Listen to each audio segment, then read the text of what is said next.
G'day bike riders, today we're back in Geelong, Victoria, Australia, looking at the Bellarine Rail Trail that runs along the easement of the former Queenscliff train line. It is such a great asset for recreation and commuting. We'll focus on the road crossings as there are a lot of them, and they're not always that great when you're walking or riding along the rail trail. Why do cars always get priority at these crossings?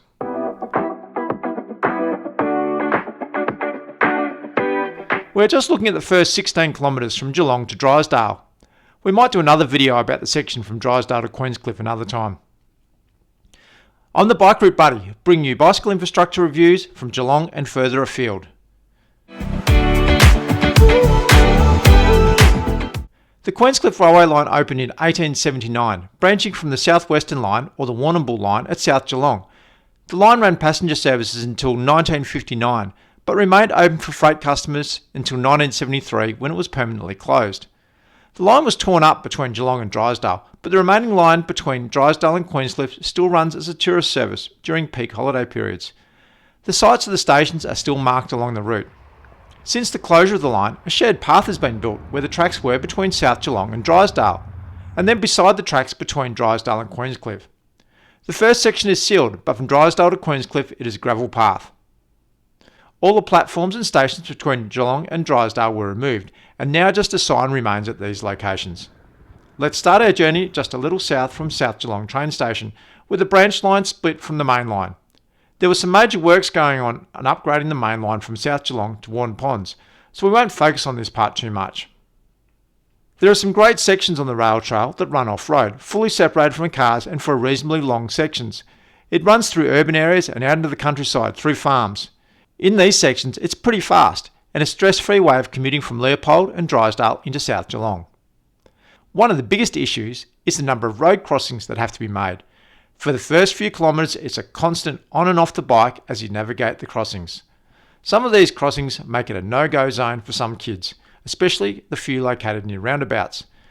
There are signalised crossings over two major roads, the Bellarine Highway and Port Arlington Road, but the rest of the road crossings are roads of varying size, speed and traffic volume. So in this video, we're going to focus on the road crossings and look at how the roads and rail trail interact, who has priority and how safe the crossings are for bike riders and pedestrians.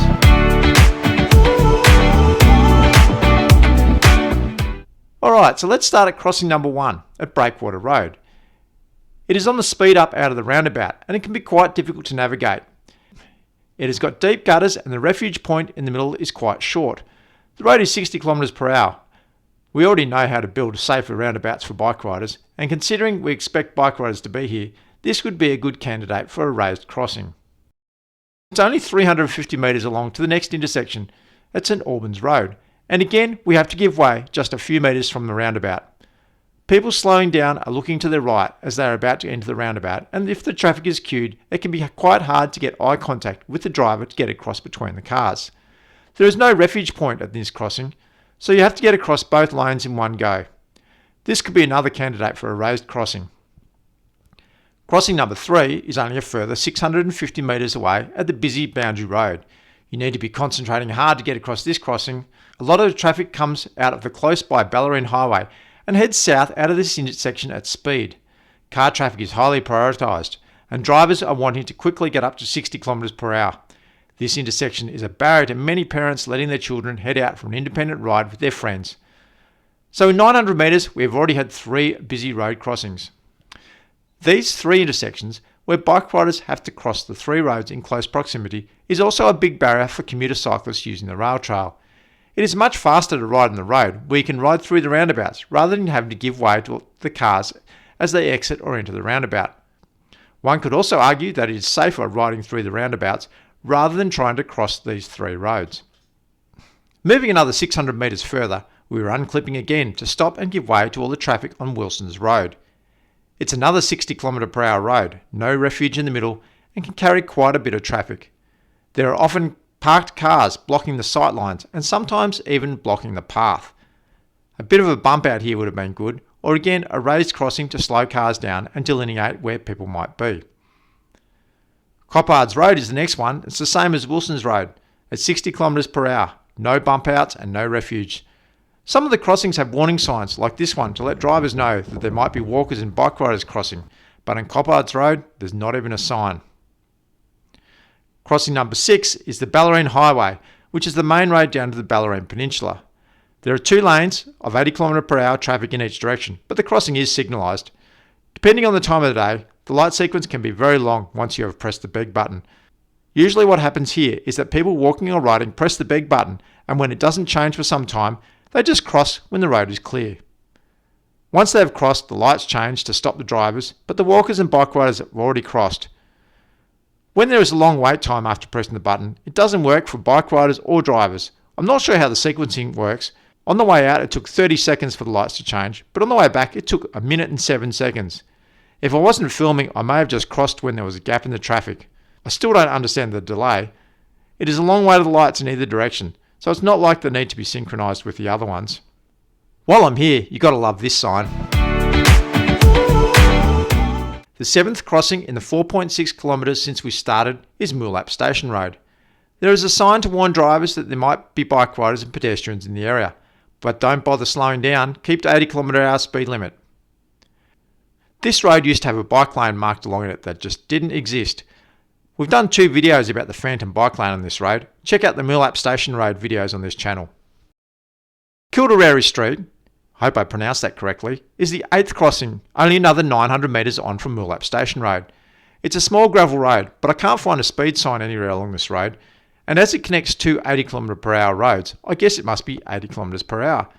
There is a warning sign, but again bike riders and walkers are lower down the importance level, even on this minor gravel road. Before we continue, don't forget to subscribe and like this video. More subscribers and likes helps us influence change.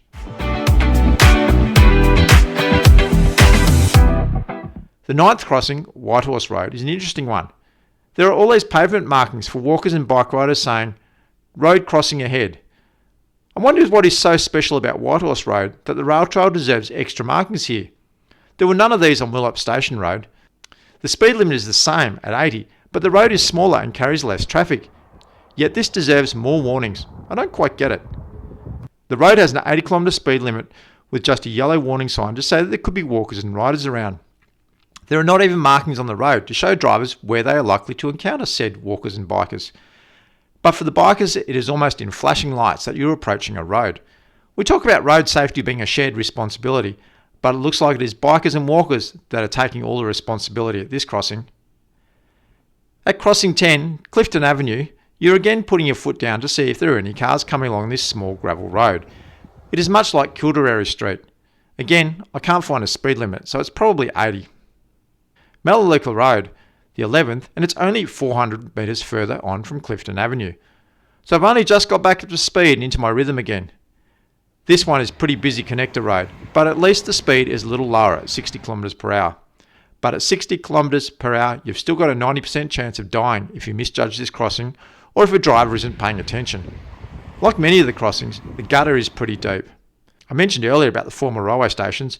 This is the site of the old Leopold Railway Station before the line was closed. A further 800 metres to crossing number 12 with Kensington Road. It's a busy 60km/h road with no refuge in the middle.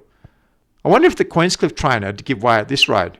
It would have taken a very long time to get to Queenscliff on the train, having to give way at every road like this. Number 13, Christie's Road, is much the same as number 12, but it does have a small refuge in the middle. Space for one bike, I guess. Getting to Bawtree Road, you get a good run of 1.6 kilometres before it's watch out for cars on the gravel road at 80km/h. It's very similar to Kildare Street and Clifton Avenue that we crossed earlier. 15 and 16 we'll look at together. This was the site of the old Curlewis Railway Station. Curlewis Road is the first road, and the rail trail used to cross this road before crossing the busy dual lane Port Arlington Road at a dedicated crossing. Nowadays the intersection has been upgraded to benefit vehicle traffic and forcing bike riders into tight corners to make the 2 separate crossings.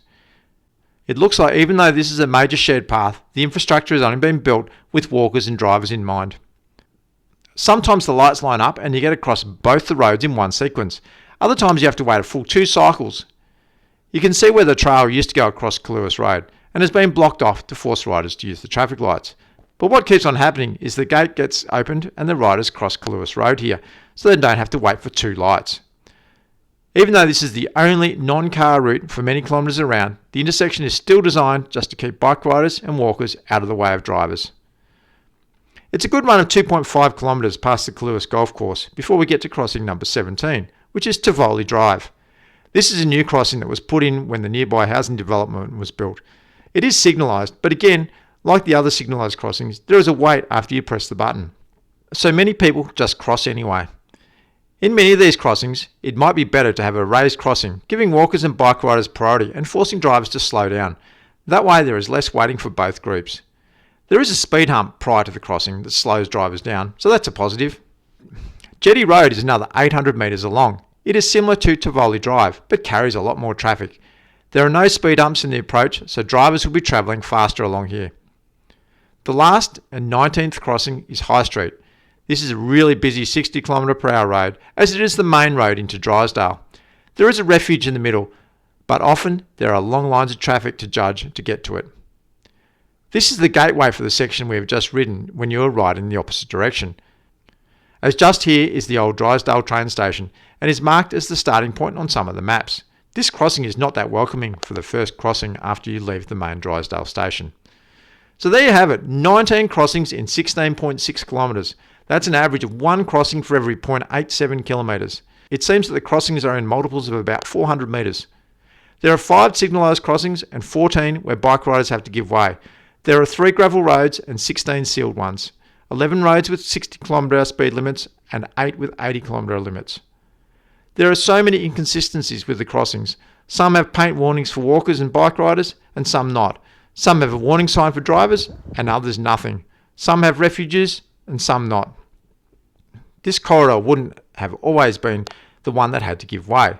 The Queenscliff train would have had priority at all these intersections prior to it being closed. Imagine if the train did stop at every road crossing. This rail trail really does highlight our priorities as a society. This is a very main recreational and commuter trail, almost like a bike freeway, yet people on bikes have to give way at all intersections. There are also many kids and families using this route in the evenings and on weekends. A switch in who gets priority could really improve the trail from a great trail to an excellent trail. It's not really about the time delay, having to wait to cross all the roads, but more about the safety for those not in a car, and how, as a society, we have this highly valued asset, but it always comes secondary to car traffic. Most road cyclists won't use the trail due to the constant stopping and starting. Many will use the Port Arlington Road or the Bellarine Highway, as there are fewer times you have to stop. Some of these intersections could really do with a raised crossing and a give way sign for drivers, really highlighting to slow down and watch out for people walking and riding. Thanks for watching. Don't forget to subscribe. I'm the Bike Route Buddy, and I'll see you on a rail trail that has at least one prioritised crossing of a road.